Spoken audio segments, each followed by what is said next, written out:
আসসালামু আলাইকুম ওয়া রাহমাতুল্লাহি ওয়া বারাকাতুহু। বিসমিল্লাহ, আলহামদুলিল্লাহ, ওয়াসসালাতু ওয়াসসালামু আলা রাসূলিল্লাহ ওয়া বা'দ। যারা যেখান থেকে দেখছেন সবাইকে স্বাগত জানাচ্ছি আজকের নতুন পর্বে। আজকের আলোচ্য বিষয় হচ্ছে যাকাতুল ফিতর। রোজা ভঙ্গের যে যাকাত, অর্থাৎ রোজা সমাপ্তির যে যাকাত, সেইটার বিষয়ে। তবে তার আগেই আমরা আলোচনা করেছিলাম মুখকে বা জিহ্বাকে সংরক্ষণের ব্যাপারে। আমি দুইটা কথা বলেই যাকাতুল ফিতরের কথা বলবো। একটা হচ্ছে আব্দুল্লাহ ইবনে মুবারক রাহিমাহুল্লাহ, তিনি বলছেন যে আল মুমিনু ইয়াতলুবুল মাআযিরা, মুমিন সবসময় ওজর খুঁজে। ওয়াল মুনাফিক ইয়াতলুবু আল আসারাত, মুমিন সবসময় মানুষের ভুল খুঁজে। একজন মুমিনের গুণ হচ্ছে যে সবসময় মানুষের ভালো গুণগুলো দেখা, খারাপ গুণগুলোকে ভালো জিনিস দিয়ে ব্যাখ্যা করা, এটা হচ্ছে উচিত। ধরেন আপনাকে কেউ কোনো কথা বললো যেটা আপনাকে আঘাত দিয়েছে, হয়তোবা আপনি এভাবে ব্যাখ্যা করবেন, হয়তোবা তার কোনো ওজর আছে, হয়তোবা যে সে বুঝতে পারেনি, না বুঝে আপনাকে কথাটা বলে দিয়েছে, হতে পারে সে পরিস্থিতিতে বাধ্য হয়ে এই কাজটা করেছে। এটা হচ্ছে মুমিনের গুণ। মুমিন সব সময় তার মুমিন ভাইয়ের গুণটাকে সে ভালো জিনিস দিয়ে ব্যাখ্যা করার চেষ্টা করে। এটা হচ্ছে আমাদের গুণ নেওয়া জরুরি বা প্রয়োজন। যেমনটা আরেকটা বাক্য আছে, লা তাজনুন বিকালিমাতিন খরাজাত মিন আখিকা, তুমি তোমার ভাইয়ের কাছ থেকে যা বের হয়েছে এটাকে তুমি খারাপভাবে ধারণা করো না। সুআন, খারাপ ধারণা করো না। ওয়ান্তা তাজিদুল্লাহা ফিল খায়র, তুমি সেটাকে ভালো দিয়ে ব্যাখ্যা করো। তুমি বলো হয়তোবা সেখানে কল্যাণ আছে, হয়তোবা সে ভালোটা বলতে চেয়েছিল, তার মুখ দিয়ে খারাপটা বের হয়ে গেছে। অর্থাৎ আমাদেরকে সব সময় আমার মুসলিম ভাইয়ের উপরে ভালো ধারণা রাখতে হবে যে আমার ভাইটা ভুল করে ফেলেছে, না হয়তো ভুল করেনি, হয়তো বাধ্য হয়েছে, নয়তোবা সে না বুঝে করে ফেলেছে। এই জিনিসটা মানে এইভাবে একজন মুমিনের ভুলগুলাকে ব্যাখ্যা করতে হবে। আরেকজন যেন দোষটা ধরে যেন আরেকজনের সামনে চগলখড়ি করার সুযোগ না পায়, তখনই আমাদেরকে এইভাবে ব্যাখ্যা করতে হবে। আল্লাহ আমাদেরকে এই জিনিসটা খেয়াল রাখার এবং মুমিনের ভুল না ধরার, ভালোভাবে যেটা তার সাথে যায় সেটা ব্যাখ্যা করা, আল্লাহ আমাদেরকে সেই তৌফিক দান করুন, আমিন। জাকাতুল ফিতর হচ্ছে যে জাকাত শব্দের অর্থ হচ্ছে বৃদ্ধি পাওয়া, বরকত অথবা পবিত্র ইত্যাদি। পারিভাষিক সংজ্ঞা হচ্ছে যে ফিতরের কারণে, রমাজানের সিয়ামের পরে ফিতরের কারণে যেটা ওয়াজিব হয় সেটা হচ্ছে সদাকা। কী জন্যে? তোহরাতুল লিস-সাইমি, সিয়ামের মানে সিয়াম পালনকারীর জন্য যা তার কাছ থেকে কোনো লাগবি অথবা ভুল ত্রুটি কোনো কাজ যদি হয়ে থাকে, রফাত স্বামী স্ত্রী অনেক সময় যদি কোনো কাজ হয়ে থাকে, অথবা অশ্লীল কোনো কাজ, ছোটোখাটো পাপ যদি হয়ে থাকে, সেটার পবিত্র করবে জাকাতুল ফিতরের মাধ্যমে। জাকাতুল ফিতর হচ্ছে ফরজ, যা রাসূল সাল্লাল্লাহু আলাইহি সাল্লাম ফরজ করেছেন। রাসূল সাল্লাল্লাহু আলাইহি সাল্লাম বা সাহাবী বলেছেন যে আব্দুল্লাহ ইবনে ওমর রাদিয়াল্লাহু তাআলা আনহু তিনি বলছেন, ফারাদা রাসূলুল্লাহ সাল্লাল্লাহু আলাইহি সাল্লাম যাকাতাল ফিতরি মিন রমাদান আলা কুল্লি নাফসিন মিনাল মুসলিমিন, মুসলিম প্রত্যেক ব্যক্তির উপরে নবী করিম সাল্লাল্লাহু আলাইহি সাল্লাম যাকাতুল ফিতর ফরজ করে দিয়েছেন। যাকাতুল ফিতরের জন্য শর্ত কী কী? যাকাতুল ফিতরের জন্য শর্ত হচ্ছে মুসলিম হতে হবে। মুসলিম ছাড়াও অমুসলিমের উপরে যাকাতুল ফিতর ওয়াজিব না। ২ নাম্বার হচ্ছে আল গানি, মানে ধনী হতে হবে, মানে আর্থিক অবস্থা এমন থাকতে হবে যে একদিন এক রাতের খাবার আছে, এরপরে অতিরিক্ত আছে, এমনটা যদি থাকে তাহলে তার উপরে ফরজ।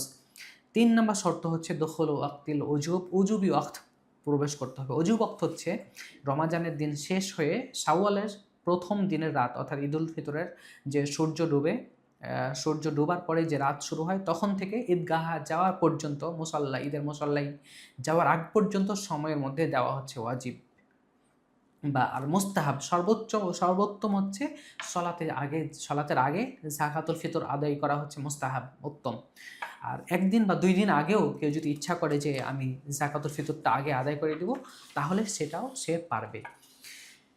যাকাতুল ফিতরের উদ্দেশ্য কি? ১ নম্বর হচ্ছে সিয়াম ব্যক্তির পবিত্রতার জন্য, তার কাছ থেকে যদি কোনো খারাপ কাজ বা কোনো ভুল ত্রুটি হয়ে থাকে সেটা মিটানোর জন্য যাকাতুল ফিতর।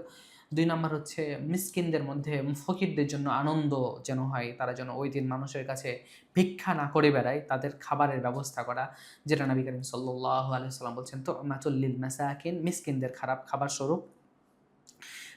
3 নাম্বার যদি আমরা এর কারণ বলি, তাহলে আল্লাহ তাআলা আমাদেরকে এর মাধ্যমে একটা নেকি অর্জনের একটা মাধ্যম করে দিয়েছেন, যেটা হতে পারে আমাদের নাজাতের ওসিলা। যেমনটা নবী করিম সাল্লাল্লাহু আলাইহি ওয়াসাল্লাম বলছেন, যে ব্যক্তি নামাজের আগে, ঈদের সালাতের আগে সেটা আদায় করলো, ফাহিয়া সাদাকা মাকবুলা, সেটা হচ্ছে গ্রহণযোগ্য সাদাকা। সুবহানাল্লাহ! কেউ যদি ঈদের মুসল্লায় যাওয়ার আগে এটা আদায় করে, যাকাতুল ফিতর আদায় করে, গ্রহণযোগ্য সাদাকা। অন্য দানের ক্ষেত্রে আল্লাহ তাআলা বা রাসূল সাল্লাল্লাহু আলাইহি ওয়াসাল্লাম বলেননি যে সাদাকা মাকবুলা, গ্রহণযোগ্য সাদাকা, কিন্তু সাদাকাতুল ফিতরের ব্যাপারে নবী করিম সাল্লাল্লাহু আলাইহি ওয়াসাল্লাম বলছেন গ্রহণযোগ্য সাদাকা। এগুলো হচ্ছে যাকাতুল ফিতরের অন্যতম একটি বা ফজিলত বা হিকমাত বলতে পারেন। আরেকটা হিকমাত বলতে পারি যে আল্লাহ তাআলা যে নিয়ামত দিয়েছেন সেটা শুকরিয়া স্বরূপ দান করা। যাকাতুল ফিতর প্রত্যেক মানুষের উপরে ফরজ। দাস-দাসী, ধনী গরিব সবার উপরে নবী করিম সাল্লাল্লাহু আলাইহি ওয়াসাল্লাম ফরজ করেছেন। হুররিন আও আবদিন, সে স্বাধীন হোক অথবা দাস হোক, সে পুরুষ হোক অথবা নারী হোক, ছোট হোক বড় হোক। সাআম মিন তামারিন, হ্যাঁ, একসা খেজুর অথবা গম আল্লাহ নবী সাল্লাল্লাহু আলাইহি ওয়াসাল্লাম ফরজ করেছেন। সম্মানিত সুধী, অনেকে মনে করে যে দাসী, তার তো আর্থিক অবস্থা নাই, সে কি করে দিবে? ওই যে বললাম যে যাকাতুল ফিতর ওয়াজিব হওয়ার জন্য অন্যতম একটি শর্ত হচ্ছে একদিন এক রাতের খাবার থাকতে হবে, তাহলেই না তার উপরে ফরজ। সবার উপরে যাকাতুল ফিতর ফরজ না।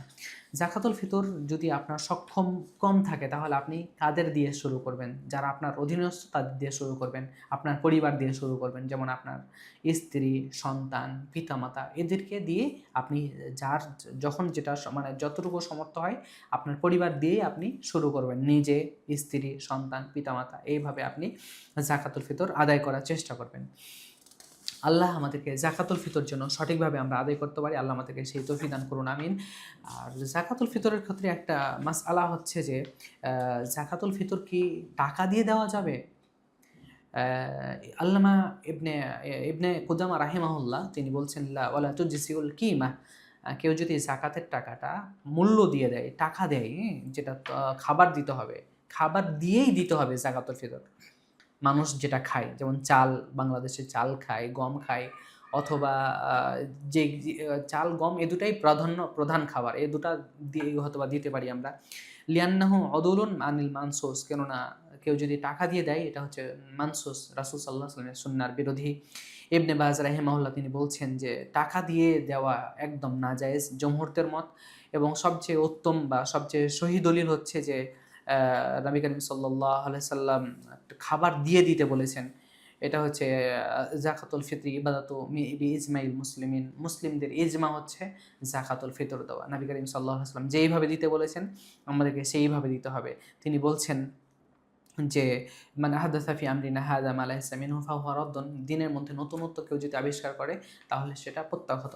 তো টাকা দিয়ে যাকাতুল ফিতর দেওয়া এটা কোনো একজন ব্যক্তির মত হতে পারে, কিন্তু ইবাদত হচ্ছে তাওকিফিয়া, মানে নবী করিম সাল্লাল্লাহু আলাইহি ওয়াসাল্লাম যেইভাবে বলেছেন ঠিক সেইভাবে দিতে হবে, এর বাইরে যাওয়া যাবে না। এর জন্য আমাদেরকে টাকা দিয়ে যাকাতুল ফিতর বিষয়টা আমাদেরকে এড়িয়ে যেতে হবে। নবী করিম সাল্লাল্লাহু আলাইহি ওয়াসাল্লামের সুন্নাহকে আঁকড়ে ধরতে হবে যদি আমরা আল্লাহ তাআলার পথে অটল থাকতে চাই। আসুন না আমরা যাকাতুল ফিতর নবী করিম সাল্লাল্লাহু আলাইহি ওয়াসাল্লাম যেইভাবে দিয়েছেন, রাসূল সাল্লাল্লাহু আলাইহি ওয়াসাল্লামের পদ্ধতি জেনে বুঝে যেন আমরা ইবাদত করতে পারি। আল্লাহ সুবহানাহু ওয়া তাআলা আমাদেরকে সেই তৌফিক দান করুন, আমিন। আসসালামু আলাইকুম ওয়া রাহমাতুল্লাহি ওয়া বারাকাতুহু।